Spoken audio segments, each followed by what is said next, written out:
শেরপুরের হিজড়াদের একমাত্র আবাসন কেন্দ্রটি 2021 সালের 7 জুন শেরপুর সদর উপজেলার কামারিয়া ইউনিয়নের আন্ধারিয়া সুতিরপাড় এলাকায় জেলা প্রশাসনের উদ্যোগে 2 একর জমির উপর নির্মিত হয় হিজড়াদের এই আবাসন পল্লীটি। শেরপুর জেলা প্রতিনিধি মাহফুজুর রহমান সাইমন জানান, বর্তমানে অনেকটাই কষ্টে বসবাস করতে হচ্ছে এখানকার হিজড়া জনগোষ্ঠীদের। সংস্কারের অভাবে জরাজীর্ণ হয়ে পড়ে আছে ঘরগুলো।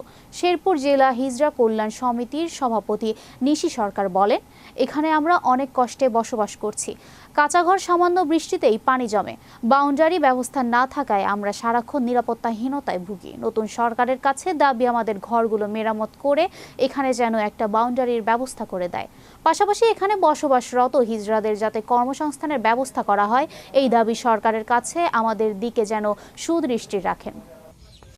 ঘর দোয়ার ভাঙ্গা রয়েছে, হাঁস মুরগি নিতে আছে গা, বাউন্ডারি নাইকা, বাথরুম নাইকা, কলপার নাইকা, এগুলা ছাড়া আমরা অনেক কিছু কষ্ট করতেছি। এই যে ঘর পানি উঠে আনিগুনি করুন যায় না, কোনো হাইন্দে বাড়াবার পাই না কিছু করবো। 5 আগস্ট আমাদের যে ঘরগুলা ভাঙচুর করা হয়েছে, তারপরে ধরেন মালামালগুলো চুরি হয়ে গেছে, আমরা অনেক ভোগান্তিতে ভুগছি। জন তৃতীয় লিঙ্গের মানুষ একসঙ্গে বসবাস করতেছি।